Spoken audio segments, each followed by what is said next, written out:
Hello everyone, welcome to my YouTube channel. तो हम लोग पढ़ने वाले हैं एसिड बेसिस एंड सॉल्ट्स। ये आपकी केमिस्ट्री का चैप्टर नंबर 2 है। तो आप लोग प्रीवियस क्लासेस में ये पढ़ के आए हैं कि जो सॉर या बिटर जो टेस्ट होती है फूड में, वो एसिड और बेसिस की वजह से होती है। तो यहाँ पे ना, if someone in the family is suffering from a problem of acidity after overeating, which of the following would you suggest as a remedy? तो अगर आपके फैमिली में कोई पर्सन इस प्रॉब्लम से मतलब सफ़र करता है कि उसको एसिडिटी है, तो आप लोग एक रेमेडी के तौर पे क्या सजेस्ट करेंगे? लेमन जूस, विनेगर और बेकिंग सोडा सॉल्यूशन। देखिए, लेमन जूस और विनेगर ये दोनों चीज़ें आप यूज़ नहीं कर सकते, आप यूज़ करेंगे बेकिंग सोडा। बेकिंग सोडा होता है बेस। ये हम लोग आगे पढ़ेंगे कि एसिड और बेस, और ठीक है, एक न्यूट्रलाइजेशन रिएक्शन होती है। तो इसीलिए अगर एसिड हमारे पेट में HCl होता है, तो अगर हमें उसे न्यूट्रलाइज करना है, जैसे कि ओवर ईटिंग के बाद जो है ज़्यादा HCl प्रोड्यूस होने लगता है, तो वो हो जाती है एसिडिटी। ठीक है, तो अगर इस कंडीशन में ना हम लोग बेस लेंगे, तो बेस क्यों लेंगे? जिससे कि क्या हो सके, न्यूट्रलाइज हो सके। क्या यूज़ करना है? बेकिंग सोडा सॉल्यूशन का। ठीक है, तो यहाँ पे उसने ये चीज़, अच्छा, यहाँ पे ना लिटमस के बारे में बताया गया है। लिटमस एक तरीके का नेचुरल इंडिकेटर है। इंडिकेटर क्या होता है? तो indicator tells us whether the given substance is an acid और base by the change in its colour and odour. Odour का मतलब होता है स्मेल। देखिए, इंडिकेटर ना एक ये बताता है हम लोगों को कि कोई भी पर्टिकुलर चीज़ एसिड है या बेस है, मतलब कि वो इंडिकेट करता है। वो दो तरीके से इंडिकेट करता है। एक तो देखिए, पहली चीज़ हो गई कलर के बेसिस पे। ठीक है, थोड़ी राइटिंग ठीक नहीं है फिर कलर है, और ओडोर मतलब स्मेल। तो दोनों चीज़ हम लोग पढ़ने वाले हैं कि किस तरीके से ये बताता है कि कोई चीज़ एसिड है या बेस है। तो देखिए, प्रॉपर्टीज़ यहाँ पे गिवन है, बहुत ही इंपॉर्टेंट है ये प्रॉपर्टीज़। एसिड क्या होता है? एसिड जो होती है वो सौर होती है टेस्ट में, मतलब खट्टे होते हैं।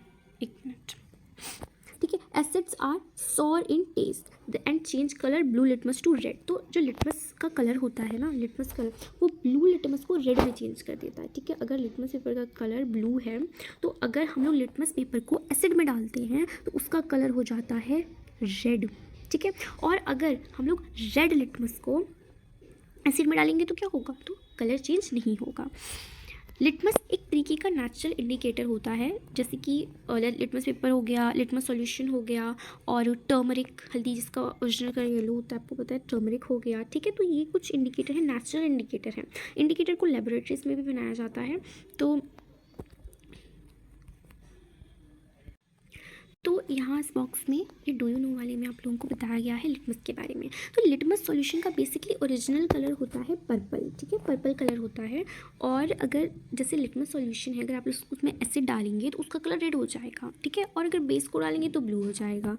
और तो बहुत सारी चीज़ें हैं। ये हमें बताता है कि कोई पर्टिकुलर चीज़ एसिड है या बेस है। इसका ओरिजिनल कलर पर्पल होता है।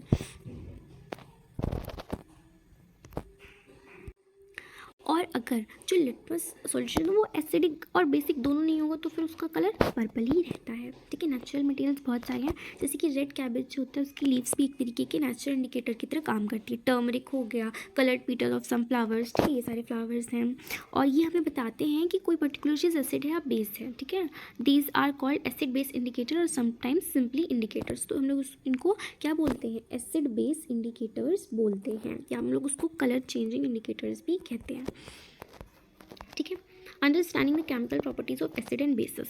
तो ये चीज़ें हैं ना, इसमें आप लोग को क्या करनी है, कुछ एसिड लेनी है और कुछ बेसिस को कलेक्ट करना है। ठीक है, एक्टिविटीज़ में हम लोग देख लेते हैं इसमें कि बहुत इंपॉर्टेंट है इसकी एक्टिविटीज़। तो देखिए, कुछ सॉल्यूशंस आपको लेने हैं, जैसे कि हाइड्रोक्लोरिक एसिड हो गया। ठीक है, सल्फ्यूरिक एसिड हो गया। इसकी फॉर्मूलाज देख लीजिए। हाइड्रोक्लोरिक एसिड का HCl है, एक मिनट।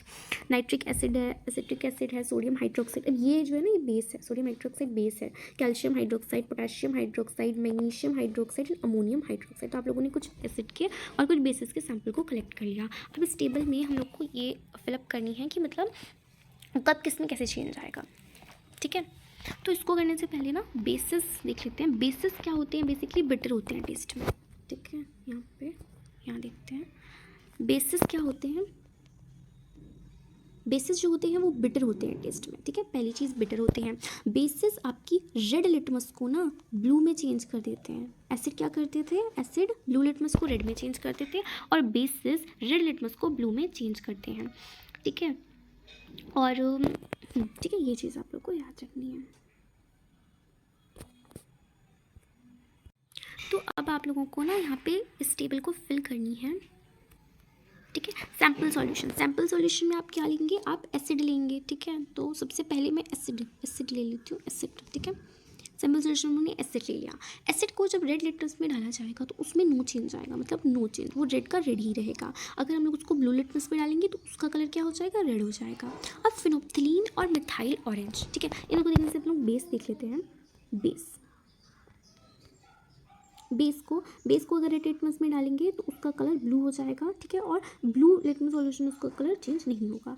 अब फिनोप्थिलीन सॉल्यूशन और मिथाइल ऑरेंज, ये दोनों जो हैं ये आपके नेचुरल इंडिकेटर हो गए, ठीक है, ये नेचुरल इंडिकेटर नहीं है। फिनोप्थिलीन सॉल्यूशन जो होता है उसका ओरिजिनल कलर कलरलेस होता है, मतलब कि ये क्या होता है, ये कलरलेस होता है।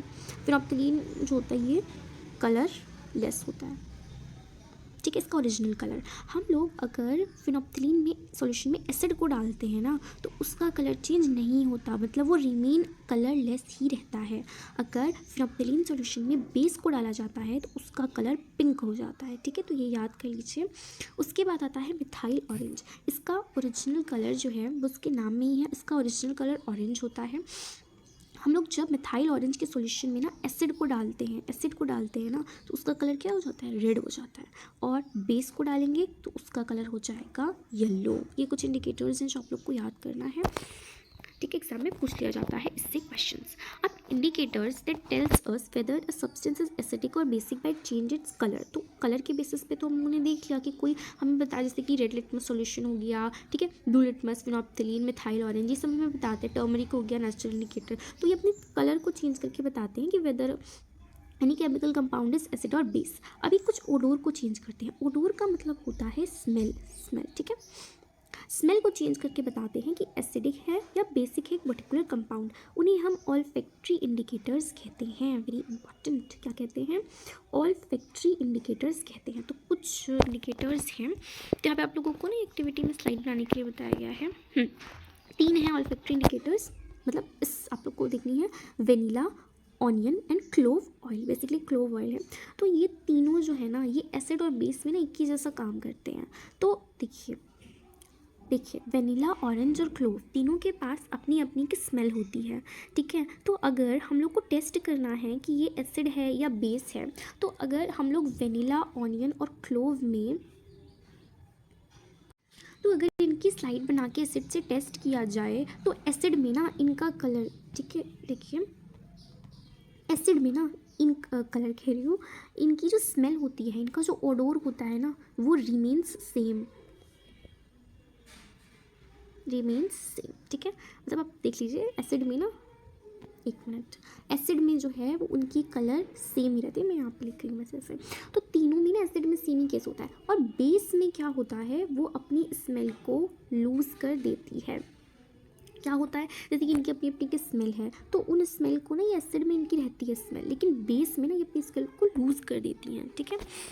तो ये थी आप लोगों के कुछ चीज़ें एसिड और बेसिस के बारे में। अच्छा, एक चीज़ और है, हाँ, तो एसिड जो है ना, जैसे कि आपको पता है कि एसिड और बेसिस अपनी अपनी प्रॉपर्टी शो करती हैं एक्वस सॉल्यूशन में। क्या करती हैं, एसिड हो गया या फिर बेस हो गया। तो एसिड और बेसिस एक्वस सॉल्यूशन में अपनी मतलब कैरेक्टरिस्टिक्स को दिखाते हैं। तो एसिड जो है वो एक्वस सॉल्यूशन में, एसिड जो है, मैं ये लिख रही हूँ, वो एक्वस सॉल्यूशन में, एक्वस को ये क्यू है, ठीक है, एक्वस सॉल्यूशन में H+ आयंस को रिलीज़ करते हैं और बेस एक्वस सॉल्यूशन में OH नेगेटिव आयंस को रिलीज़ करते हैं, ठीक है। इसलिए इलेक्ट्रिसिटी के भी गुड कंडक्टर्स होते हैं, वो हम लोग आगे देखेंगे। तो ये चीज़ थी, बेसिक सी चीज़ आप लोग को पता होनी चाहिए। अब how do acid and bases react with metals, ठीक है। तो एसिड और बेसिस ये दोनों चीज़ें मेटल के साथ कैसे रिएक्ट करती हैं। तो अगर आप लोग को पता है रिएक्टिविटी सीरीज़ के बारे में, तो उसमें मेटल्स हैं, हाइड्रोजन को हम लोग हटा दें तो बाकी तो मेटल्स हैं। तो मेटल के साथ मेटल हो गया, ठीक है, मेटल मतलब zinc, aluminium, magnesium, calcium, potassium, sodium, ये सभी मेटल्स हैं। तो इन मेटल्स के साथ एसिड और बेसिस किस तरीके से रिएक्ट करती हैं, यही हम लोगों को इस टॉपिक में देखना है। देखिए ये एक्टिविटी है। तो सबसे पहले तो एक सिंपल सी चीज़ मैं आपको बता दूं, ये वाली चीज़ कि acid plus metal give salt plus hydrogen gas. Very very important, ठीक है, इस पर स्टार लगा लीजिए। एसिड प्लस मेटल जो है वो सॉल्ट प्लस हाइड्रोजन गैस हो, मतलब हमेशा रिलीज़ करते हैं। एसिड की जगह पे अगर मैं यहीं पे बेस लिख दूँ ना, तो बेस प्लस मेटल भी आपके सॉल्ट प्लस हाइड्रोजन गैस, मतलब ये उनके प्रोडक्ट्स हैं। तो वेरी इंपॉर्टेंट, इसको आप लोग देख लीजिए। तो हाँ ठीक है, तो फॉर एग्जांपल, अच्छा इसके एग्जांपल ले लेते हैं। फॉर एग्जांपल मैंने कोई मेटल लिया जिंक, ठीक है, जिंक एक मेटल है, प्लस कोई एसिड ले लीजिए, for example sulphuric acid H2SO4, ठीक है। ये क्या बनाएंगे, ये हमने देखा सॉल्ट प्लस हाइड्रोजन गैस। तो ये चीज़ आप लोगों ने केमिकल रिएक्शन से क्वेश्चन में पढ़ रखी है। ये बन जाएगा जिंक सल्फेट प्लस, यहाँ लिख रही हूँ, हाइड्रोजन गैस इवॉल्व हो जाएगी। तो देखिए मेटल प्लस एसिड, ठीक है, गिव्स जिंक सल्फेट। ये क्या है, ये आपका सॉल्ट है, और हाइड्रोजन गैस इवॉल्व होती है तो वही इवॉल्व यहाँ पे, तो यही चीज़ है। अब सिंपल सी चीज़ है कि देखिए ये इसमें आप लोगों को ना, हाँ, तो अभी जो गैस रिलीज़ हुई है वो हाइड्रोजन ही है। इसका हम लोग टेस्ट करते हैं, ये पूछ लिया जाता है एग्ज़ाम में।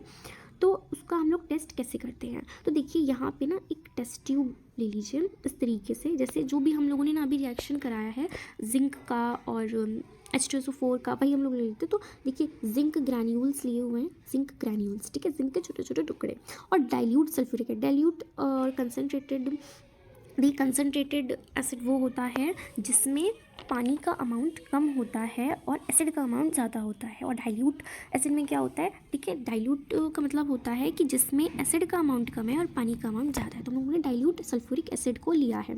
अब इन दोनों का जब रिएक्शन होगा तो जाहिर सी बात है सॉल्ट प्लस हाइड्रोजन गैस बनेगा। तो सॉल्ट तो बेसिकली यहीं रह जाएगा, और जो गैस होगी ना वो यहाँ से इवॉल्व हो जाएगी, ठीक है। अब यहाँ पे कॉर्क लगा दिया है और ये डिलीवरी ट्यूब है, तो डिलीवरी ट्यूब से क्या होगा, ये गैस इधर पास करेगी इस तरीके से और सॉल्यूशन में जाएगी। अब ये है सूप सॉल्यूशन, ठीक है, सूप सॉल्यूशन। सूप सॉल्यूशन से जब ये गैस जाएगी तो ये बबल्स की फॉर्म में निकलेगी। अब इन बबल्स में क्या है, इन बबल्स में है हाइड्रोजन गैस, ठीक है। और टेस्ट कैसे करेंगे, जब हम लोग ना इन बबल्स के पास कैंडल को लेके जाएंगे, एक बर्निंग कैंडल को, तो वो पॉप की साउंड करेगी, और पॉप की साउंड अगर आ गई तो उसका सिंपल सा यही मतलब है कि वो गैस कौन सी है, हाइड्रोजन गैस है। तो बहुत ही सिंपल सी चीज़ है। यहाँ पे आप लोगों को ये चीज़ याद रखनी है कि acid plus metal salt plus hydrogen gas देती है। रिएक्शन मैंने आपको बता दिया। अब ये बेस के साथ रिएक्शन है, तो सोडियम हाइड्रोक्साइड ले लीजिए और जिंक ले लीजिए, ठीक है। तो ये हो गई आपकी बेस, ठीक है, और ये हो गया आपका मेटल। तो बेस प्लस मेटल भी क्या बनेगा, सॉल्ट प्लस हाइड्रोजन गैस। तो यहाँ पे हाइड्रोजन गैस इवॉल्व हो रही है और सोडियम जिंकेट बनेगा, Na2ZnO2, ठीक है। ये क्या है, ये आपकी सॉल्ट है, ठीक है। आई होप दिस इज क्लियर। अब बात करते हैं how do metal carbonates react, how do metal carbonates and metal hydrogen carbonates react with acid. देखिए सिंपल सी चीज़ है, सबसे पहले मेटल कार्बोनेट्स और मेटल हाइड्रोजन कार्बोनेट्स। तो मेटल कार्बोनेट्स, एक मिनट, मेटल कार्बोनेट्स और मेटल हाइड्रोजन कार्बोनेट्स। मेटल हम लोग को पता है मेटल, ठीक है, कौन कौन से होते हैं, कार्बोनेट्स। कार्बोनेट्स की मैं बात करूँ तो कार्बोनेट क्या होता है, CO3, एक मिनट, CO3 हो गया। तो मेटल कार्बोनेट क्या हो गया, आप कोई सा भी मेटल ले लीजिए और उसको जैसे कार्बोनेट, तो वो बन जाएगा मेटल कार्बोनेट। फॉर एग्जाम्पल हम लोग ले लेंगे जिंक, एक मिनट, जिंक हो गया ZnCO3, तो ये क्या बन गया, जिंक कार्बोनेट बन गया। जिंक मेटल है और CO3 कार्बोनेट है, तो ये मेटल कार्बोनेट हुआ, ठीक है, सिंपल सी चीज़ है। मेटल हाइड्रोजन कार्बोनेट, ठीक है, मेटल हाइड्रोजन कार्बोनेट, दोनों के बीच में आप अगर हाइड्रोजन को लगा देंगे तो वो मेटल हाइड्रोजन कार्बोनेट बन जाएगा। ये दोनों एसिड के साथ रिएक्ट करते हैं, तो यहाँ पर दोनों से रिएक्शन कराई गई है। और सबसे अच्छा, इसको देखने से पहले ये जैसे ना हम लोगों ने देखा अभी प्रीवियस की को, हाँ, तो मेटल कार्बोनेट और मेटल हाइड्रोजन कार्बोनेट ये दोनों क्या देते हैं, और प्लस एसिड, ठीक है। मेटल कार्बोनेट को अगर आप एसिड के साथ रिएक्ट कराएंगे तो वो salt carbon dioxide plus water देगा, या मेटल हाइड्रोजन कार्बोनेट को एसिड के साथ रिएक्ट कराएंगे तो वो भी salt carbon dioxide and water देगा। तो ये वाली चीज़ ना आप याद कर लीजिए बिल्कुल, ये वाली चीज़ वेरी वेरी इंपॉर्टेंट, ठीक है, स्टार लगा लीजिए। तो अभी हम लोगों ने देखा कि acid plus metal salt plus hydrogen gas देती है। सिमिलरली अगर हम मेटल कार्बोनेट और मेटल हाइड्रोजन कार्बोनेट को, या फिर ठीक है ऑब्लिक किया हुआ है, या फिर इन दोनों में से किसी को एसिड के साथ रिएक्ट करेंगे तो salt plus carbon dioxide plus water देगी। अब ये जो गैस है ये कार्बन डाइऑक्साइड, जैसे हम लोगों ने अभी देखा कि हाइड्रोजन गैस को हमने टेस्ट करा, तो ये गैस भी कार्बन डाइऑक्साइड ही है, इसका भी टेस्ट है। ठीक है, यही यहाँ पे दिया हुआ है। ठीक है, तो हम लोगों ने क्या करा है, इस तरीके से टेस्ट ट्यूब ले ली है और उसमें डाइल्यूट हाइड्रोक्लोरिक एसिड मतलब HCl को ले लिया है, और यहाँ पे सोडियम कार्बोनेट, तो ये एसिड हो गया, और सोडियम कार्बोनेट मतलब Na2CO3। ठीक है, ये चीज़ हम लोगों ने ले ली है। अब इन दोनों का रिएक्शन कराएंगे तो हम लोग को पता है क्या बनेगा, salt plus carbon dioxide plus water बनेगा। तो सॉल्ट और कार्बन डाइऑक्साइड यहाँ हो जाएगा और यहाँ से गैस निकलेगी। अब इस गैस को हम लोगों ने ना एक टेस्ट ट्यूब में लेके गए, और इस टेस्ट ट्यूब में क्या है, कैल्शियम हाइड्रो ऑक्साइड। ठीक है, मैं यहाँ पे लिख देती हूँ कैल्शियम, एक मिनट, कैल्शियम कार्बोनेट नहीं, calcium hydro oxide, calcium hydro oxide. इसको हम लोग ना स्लेट लाइम भी कहते हैं। ठीक है, या लाइम वाटर भी कहा जाता है। ठीक है, वेरी वेरी इंपॉर्टेंट।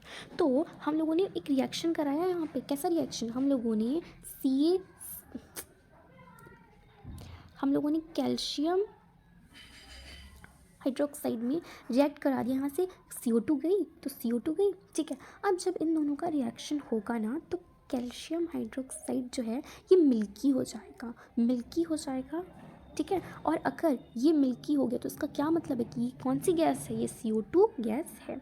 तो यही चीज़ है कि जैसे कि हाइड्रोजन का पॉप साउंड के साथ अगर वो मतलब फूटती है तो इसका क्या मतलब है, पॉप साउंड रिलीज़ होती है तो मतलब वहाँ पे हाइड्रोजन गैस है। और अगर आपका कैल्शियम हाइड्रोक्साइड किसी गैस की वजह से मिल्की हो जाता है तो वो गैस कौन सी है, वो गैस है CO2। तो यहाँ पे हम लोगों ने वही रिएक्शन करा है कि Na2 सोडियम कार्बोनेट को हम लोग ने HCl के साथ मतलब मेटल कार्बोनेट को हम लोगों ने एसिड के साथ चेक कराया तो NaCl सॉल्ट बना, वाटर बना और CO2 गैस इवॉल्व हुई। सिमिलरली अगर हम लोग, जैसे हम लोगों ने यहाँ देखा कि मेटल हाइड्रोजन कार्बोनेट को भी तो रिएक्ट करा सकते हैं, तो ये देखिए यहाँ पे सोडियम हाइड्रोजन कार्बोनेट को हम लोगों ने एसिड के साथ रिएक्ट कराया तो भी salt plus water plus CO2 gas evolve हुई। तो यहाँ पर हम लोगों ने ये वाली जो देखी कि ये CO2 गैस है, तो ये इसका टेस्ट है। मैंने आपको बताया कि CaOH2 ये लाइम वाटर है। ठीक है, कैल्शियम हाइड्रोक्साइड, तो इसमें जब हम लोग CO2 जाएंगे तो वो मिल्की हो जाएगा। ठीक है, मिल्की हो जाएगा सॉल्यूशन। अब वो मिल्की तो कोई चीज़ होगी ना, तो वो CaCO3 होती है, वो होती है आपकी कैल्शियम कार्बोनेट और पानी होता है। तो कैल्शियम कार्बोनेट वाइट प्रेसिपिटेट होता है, जिसकी वजह से जो ये सॉल्यूशन होता है ना, इसका कलर जो होता है वो क्या हो जाता है, मिल्की हो जाता है। तो बहुत ही इंपॉर्टेंट है कि जब लाइम वाटर में हम CO2 को पास कराएंगे तो वाइट कलर का प्रेसिपिटेट बनेगा CaCO3। ठीक है, अब यहाँ से पता चल गया कि ये जो है ये आपकी CO2 गैस है। अब अगर हम लोगों ने इसको एक्सेस में पास करा दिया, ठीक है, CO2 को हम लोगों ने इसमें पास करा रहे हैं, तो अब क्या होगा, अब CaCO3, अब ये जो चीज़ बनी है ना यहाँ पे ये चीज़, तो ये और पानी तो पहले से बना हुआ है। ठीक है, अब हम लोगों ने इसमें एक्सेस ऑफ CO2 को पास कराया, तो ये तीनों जब रिएक्ट करेंगे तो कैल्शियम हाइड्रोजन कार्बोनेट बनेगा और ट्रांसपेरेंट हो जाएगा क्योंकि ये सॉल्युबल होता है वाटर में। आई रिपीट, जब हम कैल्शियम कार्बोनेट को, ठीक है, ये और ये चीज़ देखिए, दोनों चीज़ ना पहले बन चुकी है ऊपर वाली रिएक्शन में। हम लोगों ने क्या किया कि CO2 को एक्सेस में हम लोग ने पास कराया, इस गैस को हम लोगों ने पास कराया एक्सेस में, तो एक कंपाउंड नया चीज़ बना, जैसे कि मिल्की हो जाएगा, उसके बाद से ट्रांसपेरेंट हो जाएगा, वो बना कैल्शियम हाइड्रोक्साइड। इसको हम लोग कैल्शियम बाइकार्बोनेट भी कहते हैं। सॉरी, मैंने कैल्शियम हाइड्रोक्साइड कह दिया क्या, नहीं, कैल्शियम हाइड्रोजन कार्बोनेट, जिसको हम लोग कैल्शियम बाइकार्बोनेट भी कहते हैं। और ये चीज़ यहाँ पे लिखी हुई है कि ये वाटर में सॉल्युबल होता है। ठीक है, और ये जो चीज़ है ना, ये क्या बनी है, ये जो, एक मिनट, ये जो कैल्शियम कार्बोनेट है ना, ये फॉर्मूला है लाइमस्टोन, चॉक और मार्बल्स का। ठीक है, तो फार्मूला पूछा जा सकता है कि लाइमस्टोन, चॉक, मार्बल्स होते हैं, उनको फॉर्मूला मतलब वो क्या होता है, तो वो होता है आपका calcium carbonate. Very important. Okay, तो यहाँ पे ये चीज़ लिखी है, आप अच्छे से याद कर लीजिए कि मेटल कार्बोनेट या फिर मेटल हाइड्रोजन कार्बोनेट जब एसिड के साथ चेक करता है तो वो सॉल्ट और वाटर और कार्बन डाइऑक्साइड को रिलीज करता है। तो देखिए, how do acid and bases react करते हैं, सिंपल सी चीज़ है, एसिड और बेस किस तरीके से रिएक्ट करते हैं। एसिड और बेस रिएक्ट करेंगे तो क्या बनाएंगे, सॉल्ट प्लस वाटर, ठीक है।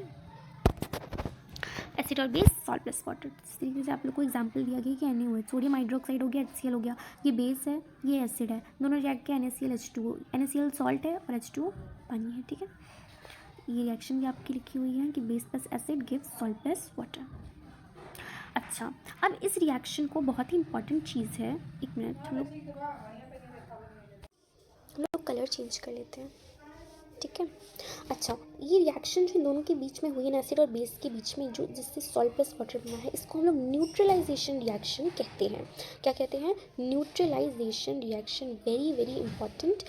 जब बेस और एसिड रिएक्ट करते हैं और सॉल्ट प्लस वाटर बनाते हैं तो उसको हम लोग क्या बोलते हैं? न्यूट्रलाइजेशन रिएक्शन बोलते हैं, क्योंकि ये दोनों एक दूसरे को न्यूट्रलाइज कर देते हैं। जैसे कि अब हम लोग को स्टार्टिंग में चैप्टर के पढ़ा कि जब भी किसी पर्सन को ना एसिडिटी हो जाती है, एसिडिटी हो जाती है, ठीक है, एसिडिटी हो जाती है, तो उसको क्या हम लोग बेकिंग सोडा क्या है? एक बेस है। तो हम लोगों ने एसिड में क्या किया? बेस का रिएक्शन कराया, तो सॉल्ट प्लस वाटर मतलब वो न्यूट्रलाइज हो गया, ठीक है, न्यूट्रलाइज हो गया। इसीलिए हम लोग उसको एक दूसरे को न्यूट्रलाइज कर देते हैं, इसीलिए हम लोग उसको न्यूट्रलाइजेशन रिएक्शन बोलते हैं।